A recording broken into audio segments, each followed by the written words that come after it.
Welcome and assalamu alaikum, everyone. My name is Nabil Safdar, and we're going to get started today first with an opening prayer, and then I'll introduce the rest of the exciting program. We'll open with the Fatiha. Alhamdulillahi Rabbil Alameen, Ar-Rahman Ar-Rahim, Maliki Yawmiddin, Iyaka na'budu wa iyaka nasta'in, Ihdina Siratal Mustaqim, Siratal Ladina An'amta Alayhim, غير المغضوب عليهم ولا الضالين. Ameen. We ask Allah to guide us on the straight path and also to help, and we also praise and thank Him for the opportunity that we have tonight. Again, my name is Nabil Safdar. On behalf of IMANA's Board of Directors, I would like to thank you all for joining us this evening. As the months turn cooler, we can't help but crave cozying up with a little bit of warm comfort food as we continue to socially distance, especially important now as we enter the holiday season with Thanksgiving and the holidays coming up. Since food is such a great unifier across cultures, our new 4-part virtual series, Food Cultures of the World, brings into your kitchens and hearts recipes that help you build a connection with those halfway around the world. So dig out your pots and pans and join us as we kickstart our 2020 virtual series with Chef Nick Klopp making Gorasa de Dama and our guest speaker, the esteemed Dr. Michele Buzon of Purdue University, who I'll introduce again later on with her background. Next, we're going to have Dr. Ismail Mehr talk a little bit about the work that IMANA does in Sudan. Dr. Mehr.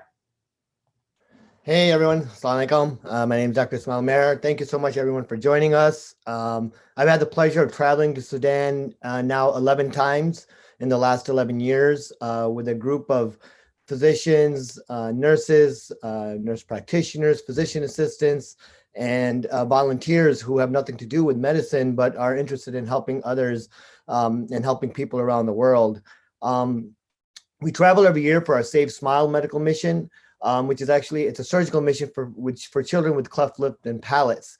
And in the last 11 years, we've operated on over 1,600 children throughout Sudan who have cleft lips or cleft palates and do not have the opportunity that you and I would, or that our children would, or our nieces and nephews or grandchildren would here in the United States, to avail the opportunity to have surgical repair done of this very, very fixable defect. So I'm honored to be part of IMANA. For those of you that don't know about us, we are one of the lead medical relief organizations around the world. We've been recognized by the United Nations, WHO, the State Department, the White House. We've been invited to the White House in past years and recognized for our work both domestically and internationally. In the last 15 years, we've provided free healthcare to over 2.5 million patients.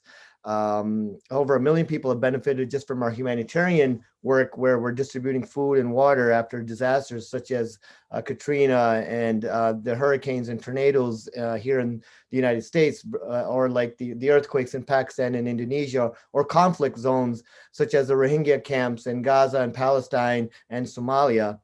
And we continue doing this work, but we depend on the donations and support of individuals like yourselves who are watching. Often healthcare goes forgotten when there's in third world countries and places that are stricken by poverty or conflict, because the most important things are always food, water, shelter. We know that.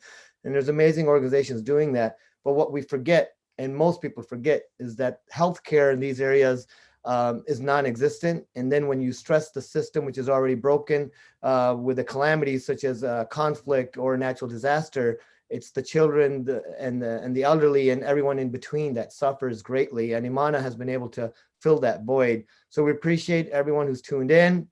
We have some interesting stuff coming up with Dr. Buzon about the archaeology and findings in Sudan, which is an amazing something, that I find amazing because I've been there 11 times. Looking forward to learning more about that.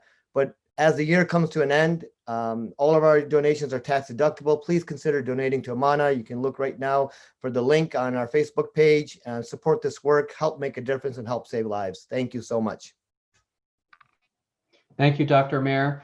Everyone, stay tuned for a brief video, and then I'll introduce you all to Dr. Buzon.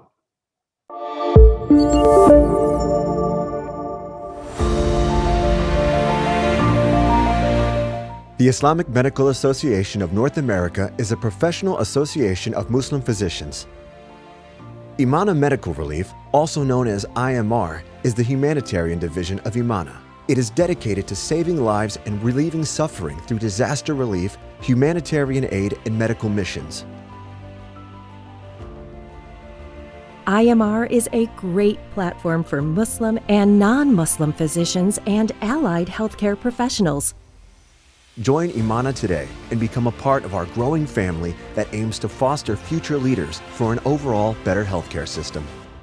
And we will move on to the next portion of our evening, which I'm very excited about. It's my pleasure and privilege to introduce you all to Dr. Michele Buzon. Dr. Michele Buzon is a bioarchaeologist and professor in the Department of Anthropology at Purdue University. Buzon's research focus is on the archaeology and excavation and analysis of human skeletal remains from archaeological sites in order to address questions related to the biocultural effects of sociopolitical change in the ancient Nile Valley, which many of you know and will recall that extends into significant portions of Sudan as well. Although we often think of Egypt, remember, the Nile doesn't start in Egypt. So in collaboration with others, Dr. Buzon has recovered over 200 individuals from the Tombos site in northern Sudan. Dr. Buzon, welcome. Thank you very much. Let me share my screen here. All right. Let me know if anyone has any problems with that, but it looks like it should be working. So I will go ahead and get started here. Thank you very much for this invitation. It is always a joy for me to interact with people who also know and love Sudan. And it's fun also to see the Garasa demonstration. This is one of my team's favorites at Tombos. Today, I'm going to tell you about some tales from the tombs of Tombos. Tombos is the Egyptian Nubian archaeological site in northern Sudan, where I've been working for almost 2 decades. And given this audience, I thought you might like to hear about some of the health conditions that I've documented, along with information about the people who live there. I welcome you to check out the webpage for our archaeological project at Tombos. We update the blog with news from our excavations and project research, including new findings from the season this past winter. The ancient cultures of Egypt and Nubia lived along the Nile River. And ancient Egypt is situated in the area from the Mediterranean south to where the Aswan Dam is now located, and ancient Nubia encompassed this area from that section to southern modern Egypt and northern Sudan. Our work at Tombos focuses on archaeological remains that begin about 1450 BC during the New Kingdom period of the Egyptian Empire. During this time, pharaohs concentrated on expanding to lands north and south to gain resources. Nubia contained resources such as gold, cattle, and connections to other luxury goods. Egyptian officials and staff established settlements and temple towns in Nubia. After the fall of the Egyptian New Kingdom Empire, we have what some have referred to as the Dark Ages of Nubia, with fewer historical records and archaeological sites. Our work and the work of many colleagues, however, is starting to shed light on this picture. The site of Tombos, you can see it located here at the Third Cataract, is used for several hundred years through the end of the time when Nubians ruled Egypt as the 25th dynasty. These Nubian pharaohs extended their control throughout the Nile Valley, all the way north to the Mediterranean. My work at Tombos has been a collaborative effort with my co-director, Stuart Tyson Smith from the University of California, Santa Barbara. He's an Egyptologist and archaeologist, and we combine my specialty in bioarchaeology, the excavation and analysis of human burials, with his expertise in materials and textual analysis to create a picture of life and death at Tombos. We also have many students, other specialists, and community members as part of our team. My presentation today will contain many photographs of human skeletal remains and burial features from the site. Mary Musa was the viceroy of Nubia for Egypt, and he left inscriptions along the Nile, including one pictured here at Tombos. One of these mentions the recruitment of soldiers for the Egyptian colonial army for a campaign in the territory from the ancient fortresses of Bakai, pictured here, to Taroy. You can see the path along the Nile. We have recently documented that Tombos was a large fortified town with a dry moat and a wall system founded about 1450 BC. And based on what we found in our very recent season, we now believe that Tombos is ancient Taroy. This year, we were looking for the southern boundary of the fortified area and tried to find intact settlement remains. We used magnetometry and electrical resistivity to look for buried remains with a team led by Dr. Mohammed Abdulwahab Mohammed of Donggala University at Wadi Halfa.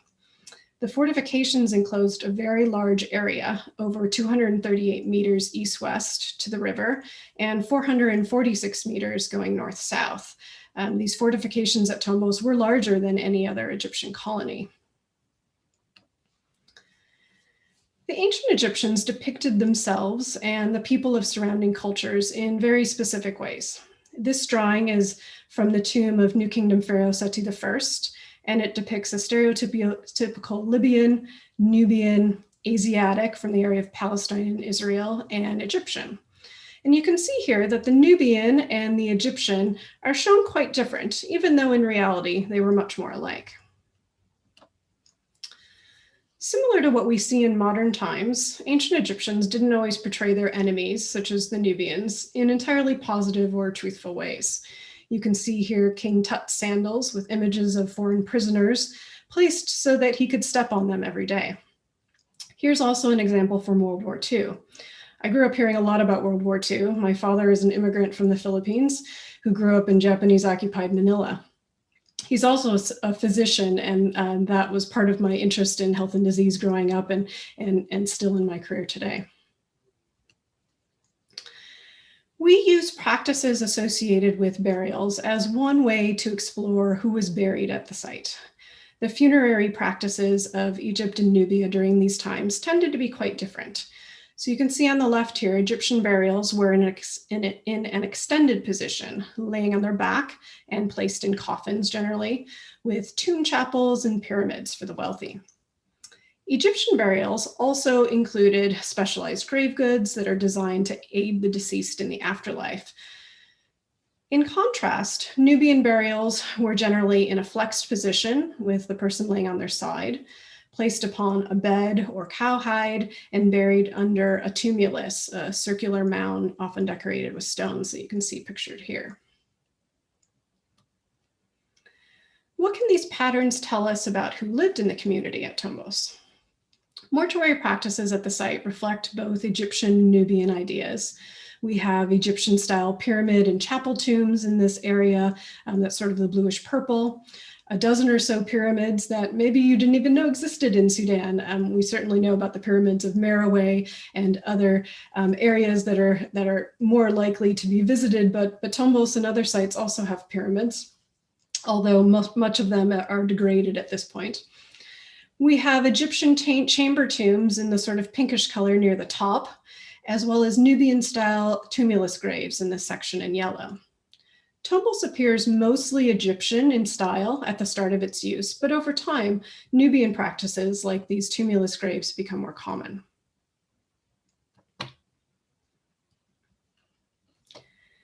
Interestingly, the post-Egyptian period at Tombos reveals a blending of traditional Egyptian and Nubian cultural features. Egyptian colonists settled at Tombos during the New Kingdom and worked together with the local Nubians to create a multicultural and biologically mixed community that continued to thrive long after the fall of the Egyptian Empire and the end of the colonial government. This burial included an Egyptian coffin, you can see in yellow, as well as a scarab. There's also a Nubian-style bed in the red. There's pottery that is Nubian, a bowl, a wooden box that had some very intricately carved vessels that are pictured here on the right. This individual also had a large collection of iron weapons. You can see one pictured here, some of the earliest iron weapons found in Nubia. In reconstructing who lived at Tombos, we search for multiple lines of evidence. Another source of data to identify immigrants in archaeological sites is strontium isotope analysis. Strontium concentrations and ratios differ according to variations in local geology, and the strontium present in soil and groundwater is incorporated into local plants and animals and people. My work has established the strontium variability in the region and provided the baseline data for the development of this method. During the Egyptian rule of Nubia, immigrants came to Nubia from Egypt. At Tombos, our fine chronological control, determined from artifacts with pharaohs' names and ceramic styles, you can see some individual layers of burials that we're able to date. We have determined that the highest number of immigrants came in the earliest periods when the community was being established at Tombos. So if you look here, we have some various time periods, and the earliest time period here, we have more than 50% likely coming from outside the local area. Biological variability, as traced through the shape and size of skulls and teeth, provides additional clues about population composition. Data from Tombos show that the site wasn't just a group of Egyptian immigrants living in isolation, but that they intermarried and formed a new community with the local Nubians. Through the combined analysis of burial practices, strontium isotopes, and biological variability, we can study the social factors involved in these transformations of population composition that led to new patterns of identity at Tombos that were neither wholly Nubian or Egyptian. Egyptians didn't just leave at the end of the empire, as some had suggested. After a few hundred years, it was then home, and perhaps these differences weren't even so conscious anymore.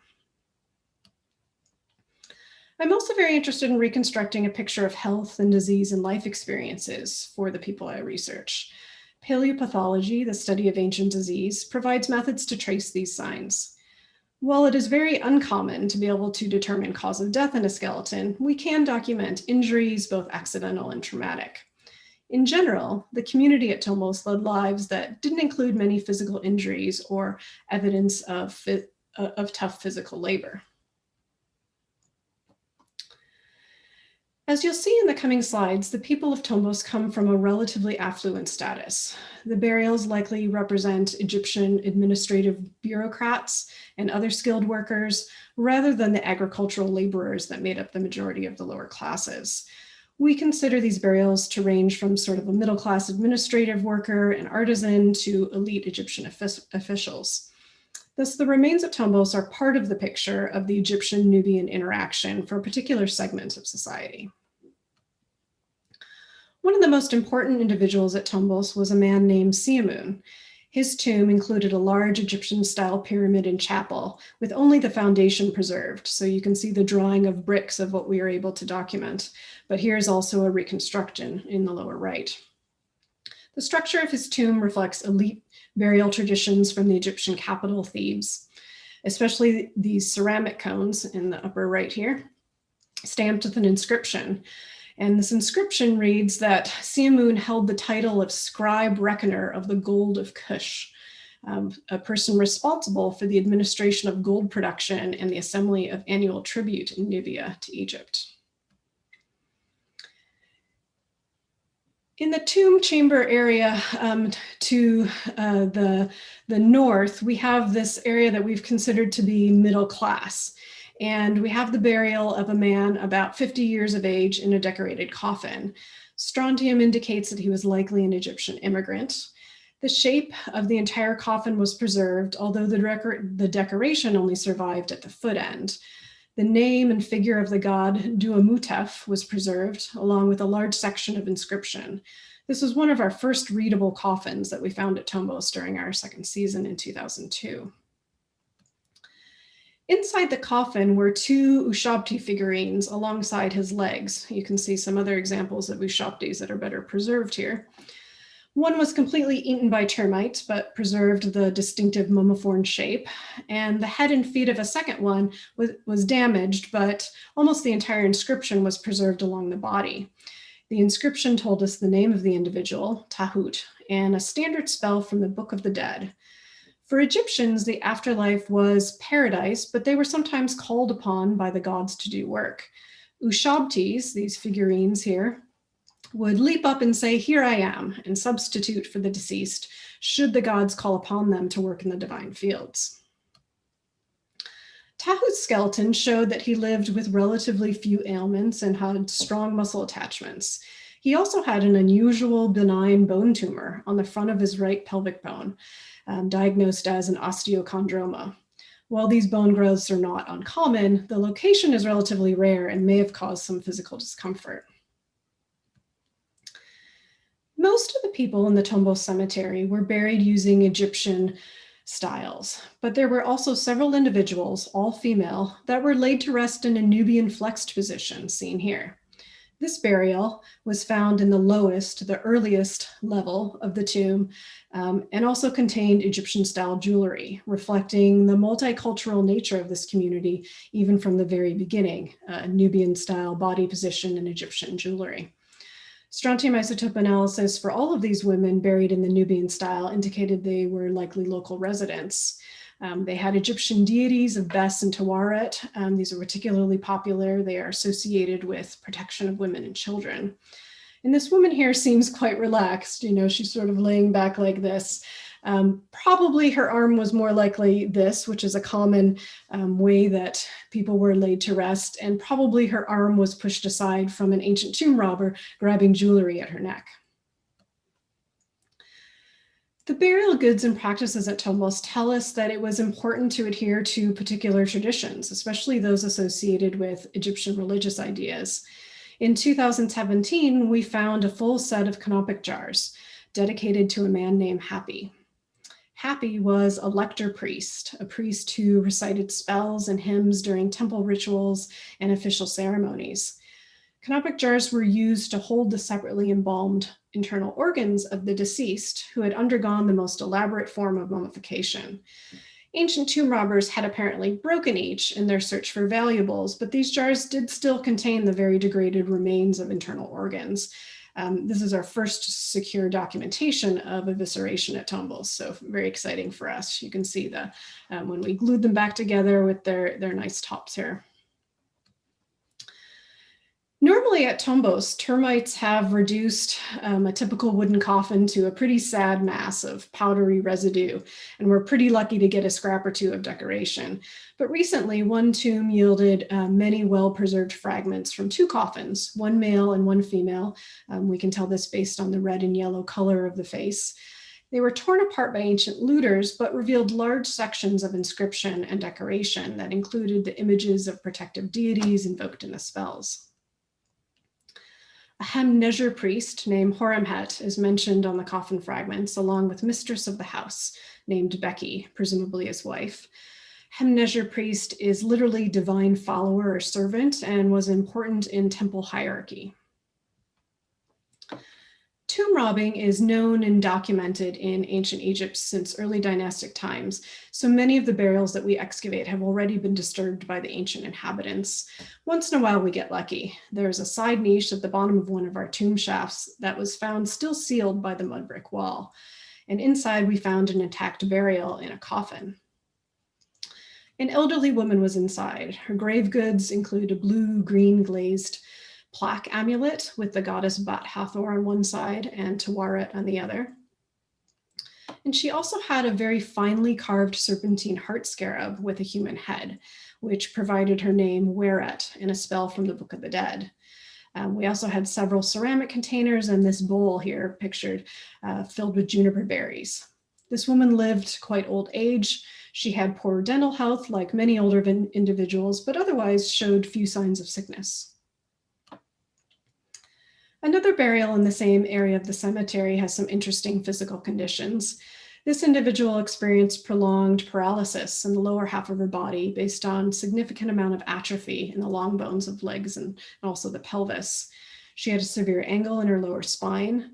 These pathological traits are consistent with an individual having poliomyelitis in childhood, which can result in paralysis and bone deformations such as scoliosis. Polio-type conditions are attested in ancient Egyptian artistic depictions, like you can see pictured here, although other conditions, of course, can cause paralysis. Further down in the tomb, I noted some unusual features in one individual in a small niche. And our conservator, pictured here, Elizabeth Jourley, helped me consolidate the bones so we could remove them whole, since preservation of the bones in this tomb was very poor. This person, a female in her 50s, had limb bones that were much shorter on average, about half to 2/3 normal size. They were also very robust with large muscle attachments, and some of the ends were misshapen. She had signs of skeletal dysplasia, abnormal growth of her bones, and one possible diagnosis is dwarfism. One of my PhD students, now Dr. Katie Whitmore, noted that one of the children buried in a basket in the shaft of this same tomb also looked unusual. The forearm bones of this child were misshapen in a similar way that we saw in the adult. And in looking at the age of the child, dental development told us about 4 years of age. Note the very large head here. And the age based on bone size was closer to 1 year, suggesting that the child had a condition that affected limb growth. The body does appear much smaller than expected for the size of this skull. So dwarfism, caused by several conditions, can be passed from parent to child. And interestingly, dwarves held high positions serving pharaohs in ancient Egypt, perhaps related to the worship of several dwarf gods, including Ptah and Bes. So it was very interesting for us to find 2 individuals with a skeletal dysplasia. Along with many ceramic, wooden, and stone grave goods, we also have a few examples of animals in the graves. We found the burial of a horse in one tomb, one of only 3 non-royal horse burials in Nubia, and also a small dog was placed at the feet of one woman buried in a flexed Nubian position on the right here. She was over the decayed remains of a large basket, had a woven reed mat, and a leather garment. My work at Tombos has revealed that some people lived very long lives and enjoyed the resources of a well-provisioned town. This older man here survived many years, though his bones showed many signs of activity and injury. His muscle attachments were robust and had several injuries and conditions that likely would have been painful. Parts of his spine were fused together, and he had several broken ribs, a broken forearm, and a broken hand. Beneath him lay the burial of a child. Childhood was especially tough to survive in ancient times, and certainly some children at Tombos succumbed to infectious diseases and other conditions. But most who made it through adulthood showed very few signs of poor health and things like nutritional deficiencies and infectious disease. This child pictured here was laid in the tomb face down. This is not a common position, but I don't know that we can necessarily conclude that it was intentional. With Egyptian mummification practices, bodies are wrapped in many layers of fabric, and the embalmers may have lost track of which side was up. We have another example of a child's mummy at Tombos that was placed face down, this one up here. And it had a string of small amulets, also pictured here, around his or her neck, positioned as if the mummy were face up. And with these grave goods, you can see that significant effort was given to burials of young people at Tombos. Another child in one of our tumulus graves had a necklace pictured here of small scarabs and beads with a gold clasp and was laid on a bed, as well as ivory bracelets. So through these reconstructions of the young through the old at Tombos, it's been really interesting and rewarding to get to know some of the people who lived and died in the community that I've been researching now for many years. It's also been really great to introduce the modern community members in Tombos to the ancient inhabitants. But we are keenly aware that we are outsiders making discoveries about the cultural heritage of those in Sudan. We are making a concerted effort to involve the local community in our research design and communication of our work. These wonderful, friendly, and welcoming people who we live and work with during our excavations are proud of their Nubian heritage and enjoy hearing about what we found. This year, we had a group of 4th grade students for a site visit. You can see it was pretty early on in our season. We're bundled up. It was still quite cold. As requested by the local school, we've used our findings to prepare teaching materials in English and Arabic. This gentleman here is a teacher at the Tombos Elementary School, and he was actually one of our first workers at the archaeological site in 2000. He was really happy to receive these educational posters to use in the classrooms, and our next goal, based on the community's request, is to produce a booklet about our research in Arabic and English to distribute. Another initiative spearheaded by my colleague, Dr. Mohammed Farouk, is the American Sudanese Archaeological Research Center, known as AMSARC, which is an independent non-for-profit founded in 2017. Our mission is to encourage American and Sudanese archaeological research in collaboration, research and collaboration in Sudan, and provide a network and support for success. We're currently looking to expand our membership, and please check out the AMSARC webpage if you're interested in more information. While we know the ancient Egyptian encounter with Nubia included violent conflict in some interactions, the picture of ancient Tombos is one of resilience. People from different political systems with different religious beliefs and cultural practices formed an integrated community that thrived.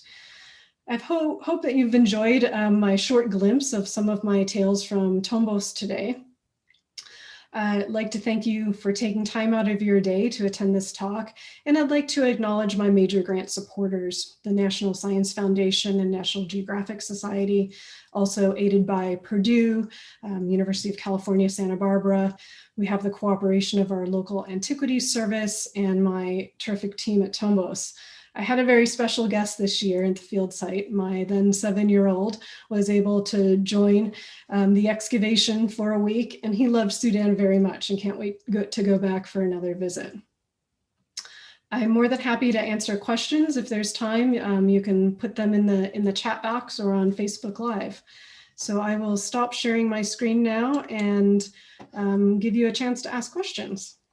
Dr. Buzon, thank you so much. That was really fascinating. And I have a lot of questions. I will encourage anyone who has questions, please feel free to enter them in the Zoom chat box. We'll also be checking on Facebook Live for your questions. And once we catch them, if Dr. Buzon sees them, she can respond directly, or I can read them out to her. Dr. Buzon, to get started, it's interesting to me that, I think historically a previous generation of archaeologists probably overlooked the rich Nubian history in this area and maybe just was a little bit dismissive. Their primary interest may have lied elsewhere. What's been your experience? Has there been a real resurgence of interest in this area? And I was fascinated to hear your connections to the local Sudanese community.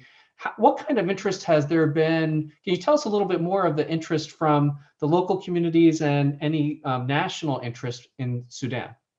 I think there's been a resurgence of interest to work in Sudan, and we have a number of colleagues here who have joined Zoom and possibly watching on Facebook as well, who are my colleagues who work in Sudan, and it's a wonderful, friendly, welcoming place with a great group of colleagues, and we're so excited to discover the stories about the ancient inhabitants. We've worked there for, as I mentioned, for about 20 years now, and the people have always shown some interest in the ancient times and what has happened, but what they learned in schooling has certainly changed over time. So certainly when we first started there, very few people knew the ancient history of the region. But as we've been working there longer and talking to the local teachers and working with them, there seems to be more resources available for teaching about ancient history. And one thing I think in this particular region of the Third Cataract that has helped is that there is a museum at the large important Nubian site of Kerma, which is just about 10 kilometers south of Tombos. So there's a museum there that many school kids now visit regularly, so they can see all sorts of artifacts from ancient Nubia and understand the history in a way that wasn't available to them before. And so, we have had lots of great questions. We've done a number of talks for the community, and more recently I've tried to expand who we reach. So normally when we advertise a talk for the community, it's mostly just the adult men who come to it. And so we have arranged a special lecture for the women to come and ask questions. And then we've given a few talks in the schools as well, so the kids can learn about it. That sounds fascinating, and you know, I haven't had the pleasure of traveling to Sudan myself, but Dr. Mehr and many of the IMANA volunteers have, and tell us over and over again about how incredibly hospitable everybody is. I see the pictures on their social media of all the wonderful meals they're eating, and that makes me jealous. Can you tell me a little bit about what the field work is like? How long do you typically stay? How many people are on your team? I would imagine some are from Purdue, maybe the UC system like you described, but maybe also from Sudan or other places. Do you all fly to Khartoum and then drive up? What's the experience like for you? Yeah, so it's it's a little bit different every time we go based on our grant funding and how much money we have, how big of a team we have, right? So we rely on funding primarily from large granting agencies like National Science Foundation and National Geographic, and we plan our seasons based on the research questions we're looking at that year over those years.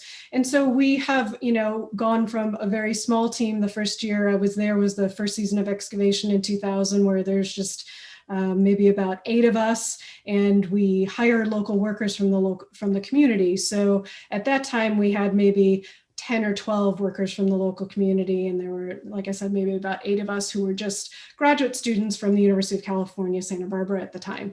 And over the years, we have expanded. So I went from graduate student to finishing my PhD, becoming a professor at Purdue, still collaborating with Stuart, who's at Santa Barbara. And so we bring graduate students from both of our universities, but also, students from other universities.